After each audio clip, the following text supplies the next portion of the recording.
Bonsoir à tous, bienvenue dans Euronews Soir et merci d'être avec nous pour cette édition. Voici les titres de ce jeudi 25 avril. À la une de l'actualité aujourd'hui, Emmanuel Macron a enfin dévoilé ses annonces à l'issue du grand débat national. Des mesures qui devraient être précisées dans les semaines à venir. On y revient dans un instant. Des leaders nationalistes de plusieurs pays se sont réunis à Prague pour tenter de faire front commun lors des européennes. Une alliance difficile avec de nombreuses divergences de fond. Des questions sur la sécurité nationale et une première démission dans les plus hautes instances de la défense au Sri Lanka. 4 jours après les attentats, les églises restent fermées jusqu'à nouvel ordre. Enfin, un mot de musique avec le dernier album des Cranberries qui vient de sortir. Un album qui était en cours de préparation au moment de la disparition de la voix du groupe Dolores O'Riordan. Ces annonces étaient attendues depuis plusieurs semaines déjà en France. Emmanuel Macron a dévoilé les mesures prises à l'issue du grand débat national, un grand oral pour le chef de l'État. Repoussé d'une semaine après l'incendie de Notre-Dame, l'intervention d'Emmanuel Macron était très attendue. Il a d'abord établi un bilan du mouvement des Gilets jaunes et du grand débat. Puis premier thème abordé, la démocratie en France. Le président français ne retient pas le vote obligatoire ni le vote blanc.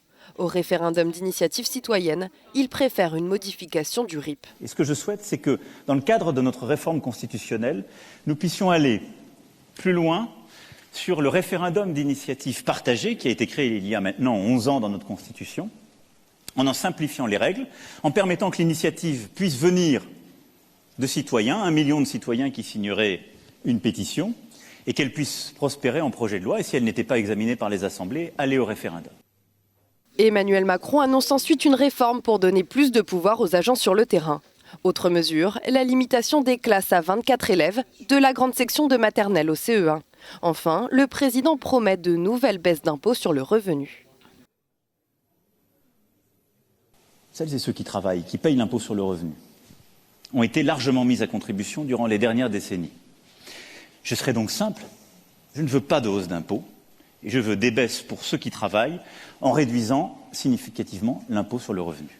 Emmanuel Macron accorde aussi un geste aux retraités. Les pensions de moins de 2 000 € seront réindexées sur l'inflation dès le 1er janvier prochain. Ce sera le cas pour toutes les retraites dès 2021. Reste à savoir si ces mesures convaincront les Français et les Gilets jaunes. Carlos Ghosn a de nouveau recouvré la liberté. L'ex-PDG de Renault-Nissan a été libéré sous caution après 3 semaines de détention. Il avait été interpellé une deuxième fois au Japon pour des faits venus s'ajouter aux diverses accusations de malversation dont il fait l'objet. Maxime Bios-Duplan. Carlos Ghosn est sorti de prison ce jeudi. L'ex-patron de Renault et Nissan est sorti en milieu de soirée du centre de détention de Tokyo. Libéré après paiement d'une nouvelle caution de 500 millions de yens, soit 4 millions d'euros, Carlos Ghosn était retourné dans cette prison du nord de la capitale japonaise début avril. Il est désormais, et jusqu'à nouvel ordre, soumis à de strictes conditions de liberté. Assignation à résidence, interdiction de quitter le Japon et autres conditions visant à empêcher la destruction de preuves et la fuite. C'est ce qu'a exigé le tribunal. Carlos Ghosn n'a pas non plus le droit de voir sa femme, mise en cause dans l'un des volets du dossier. Son procès n'est pas attendu avant plusieurs mois. Les partis d'extrême droite vont tenter de s'unir, au moins en apparence, à l'approche des élections européennes qui se tiendront au mois de mai. Marine Le Pen s'est affichée à Paris avec le chef de la Ligue italienne, Matteo Salvini, au début du mois. Et aujourd'hui, les dirigeants de plusieurs partis nationalistes s'étaient donné rendez-vous à Prague, notamment en présence de la présidente du Rassemblement national et du néerlandais Geert Wilders. Pour parler de cette nouvelle réunion, nous sommes avec Patrick Martin-Genier, spécialiste des affaires européennes et professeur de droit public à Sciences Po Paris et à l'INALCO. Merci d'être avec nous. Merci à vous. Ces partis ont fait de la question migratoire leur argument de campagne numéro 1. Mais même dans ce dossier, leurs positions peuvent diverger fortement. Par exemple, le parti de Geert Wilders s'oppose à la ligne de Matteo Salvini qui réclame de son côté une répartition des migrants entre les pays de l'Union. Oui, bien sûr, le thème migratoire est le thème qui veut fédérer les partis nationalistes et populistes. Et c'est bien à cause de la crise que nous avons connue au cours des dernières années que ces partis politiques nationalistes, populistes et xénophobes espèrent remporter une majorité. Naturellement, le problème, c'est qu'ils ne sont d'accord sur rien, notamment sur la politique migratoire et sur la répartition des quotas de migrants. Par exemple, Viktor Orban, qui s'affiche quand même à l'extrême droite, même s'il veut rester au sein du PPE, du Parti populaire européen, ne veut pas de quotas de migrants. Personne ne veut en entendre parler, non plus l'Autriche, qui est gouvernée par une coalition d'extrême droite, alors que Matteo Salvini réclame, exige lui-même que les migrants qui arrivent en Italie soient répartis dans les autres pays, notamment dans les pays qui sont dirigés par une coalition d'extrême droite. Donc si ce thème migratoire fédère les partis politiques, en réalité, il n'y a aucun consensus derrière pour essayer d'aller plus loin, précisément dans la répartition des quotas d'immigrés. Pour l'instant, tous ces partis de l'ultra-droite sont émiettés entre 3 groupes au Parlement européen. Peuvent-ils réellement parvenir à former une entité à part entière pour peser davantage ?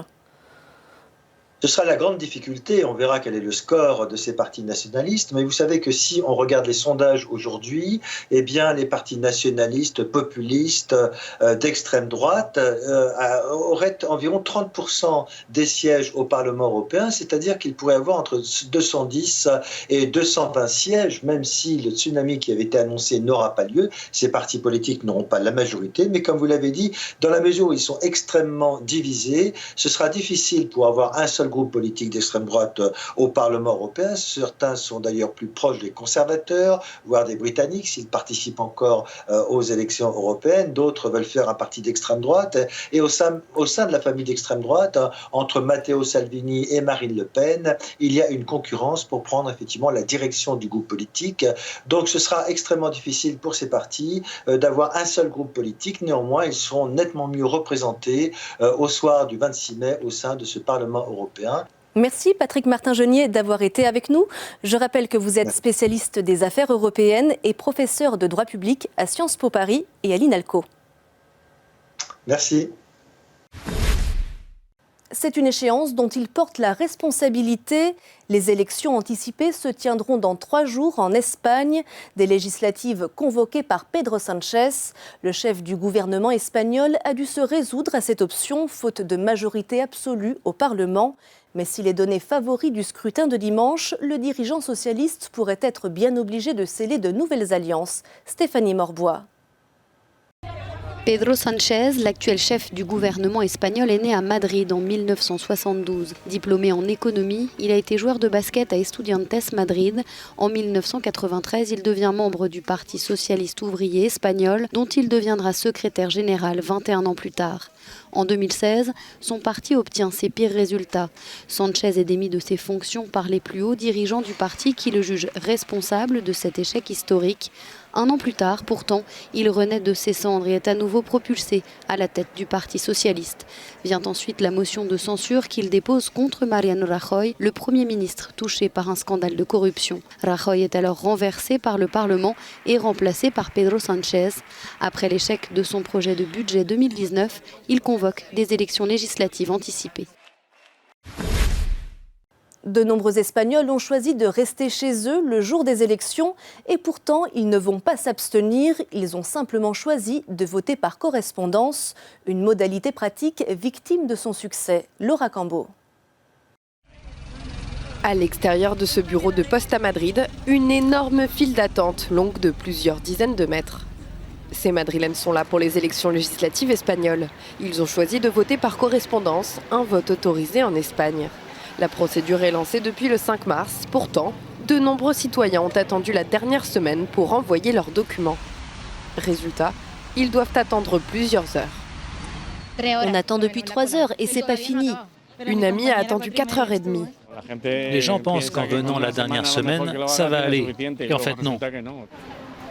Au total, ils sont plus de 1,3 million d'Espagnols à avoir choisi ce vote par courrier.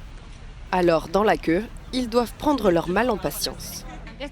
C'est une honte, mais il faut voter, on ne peut pas ne pas le faire. Face à cet afflux, le centre électoral espagnol a décidé de repousser le dernier délai pour poster son vote à vendredi 14h. L'enquête se poursuit au Sri Lanka après les attentats qui ont visé des églises et des hôtels ce dimanche. Des défaillances dans la gestion de la sécurité nationale ont aussi conduit le principal responsable du ministère de la Défense à présenter sa démission.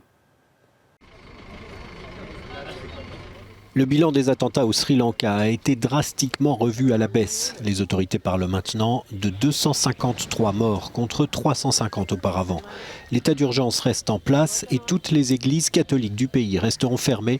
Aucune messe ne sera célébrée jusqu'à l'amélioration de la situation sécuritaire.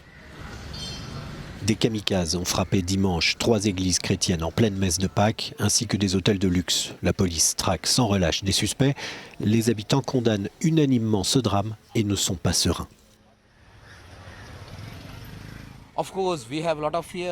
Bien sûr, nous avons très peur. Il y a beaucoup de gens avec des enfants. Nous ne pouvons pas les envoyer à l'école à cause de cela. Tout peut arriver, n'importe quand, c'est ce que nous redoutons. Ces 4 derniers jours, nos entreprises ont été fermées. Dans cette mosquée de Negombo, des fidèles musulmans veulent afficher leur compassion avec la communauté catholique. J'ai parlé à mes amis pour savoir comment je pouvais venir ici et adresser mes condoléances. Comment faire pour partager cela? Ils m'ont dit, ne viens pas parce que certaines personnes ici ne peuvent pas se contrôler.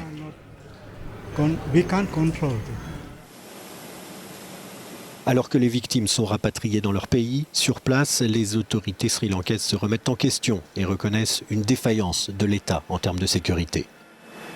À ce stade de l'enquête, près de 75 personnes ont été interpellées. L'armée a également annoncé le déploiement de milliers de soldats supplémentaires pour épauler la police dans les opérations de recherche. Ces attentats figurent parmi les plus meurtriers dans le monde depuis le 11 septembre 2001.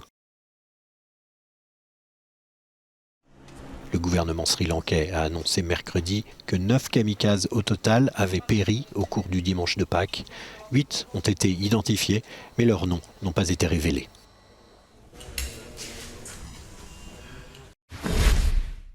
À tout juste 18 mois de la présidentielle aux États-Unis, il est la tête d'affiche qui se faisait attendre dans le camp démocrate. La candidature de Joe Biden vient s'ajouter à 19 autres déjà au sein du parti. Mais l'ancien vice-président de Barack Obama compte jouer sur son image de rassembleur modéré, malgré de récentes polémiques. Julien Pavie. Si nous laissons Donald Trump rester 8 ans à la Maison-Blanche, il modifiera à jamais et fondamentalement le caractère de ce pays. C'est pourquoi aujourd'hui j'annonce ma candidature à la présidence des États-Unis. Pour la 3e fois, l'ex-vice-président Joe Biden se lance donc dans la course à la Maison-Blanche à travers les primaires démocrates. Il devient ainsi le 20e candidat du parti, à ce stade le plus populaire et selon les sondages le mieux placé pour s'imposer. Au cœur de sa déclaration de candidature, la politique de Donald Trump, contraire, selon Joe Biden, aux valeurs fondamentales de l'Amérique. Joe Biden, 76 ans, peut faire valoir son expérience de vice-président auprès de Barack Obama, 8 années à la Maison-Blanche, qui avait couronné une longue carrière de sénateur entamée en 1973. Mais ces dernières semaines, alors que le suspense planait sur sa candidature, des témoignages de femmes l'accusant de comportements inappropriés ont commencé à ternir son image. La course à la Maison-Blanche est bel et bien lancée. L'élection présidentielle américaine, c'est déjà dans 1 an et demi. Enfin, un mot de musique avant de refermer ce journal. Et c'était un album particulièrement attendu par tous ceux qui ont fredonné leurs chansons après la disparition de Dolores O'Riordan. Les Cranberries ont enfin sorti leur dernier opus. Écoutez les précisions de Frédéric Ponsard. On savait qu'au moment de la mort de la chanteuse Dolores O'Riordan, il y avait un album en préparation pour les Cranberries. 1 an et quelques mois après le drame, il est dans les bacs fin avril avec un titre évocateur, In the End, littéralement au final. Lorsque Dolores faisait les démos, elle a tout donné, et même un peu plus. Elle était vraiment très émue avec ses nouvelles chansons. Beaucoup de chansons sont écrites sur une période de sa vie qui était assez difficile pour elle. Et elle voulait en quelque sorte sortir ça et le mettre sur papier pour le dépasser.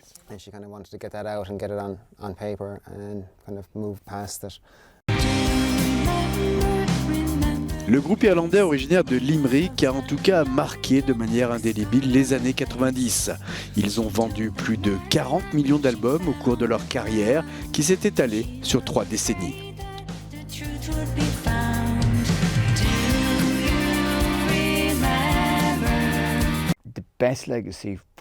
Le meilleur héritage pour elle, je ne sais pas ce qu'elle aimerait plus que tout, est que ces chansons ont survécu parce qu'elles étaient ses bébés, c'est comme ça qu'elle les appelait.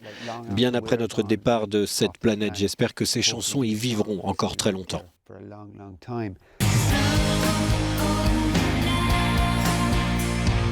Le single lui aussi est prémonitoire puisqu'il s'intitule All Over Now, tout est fini maintenant.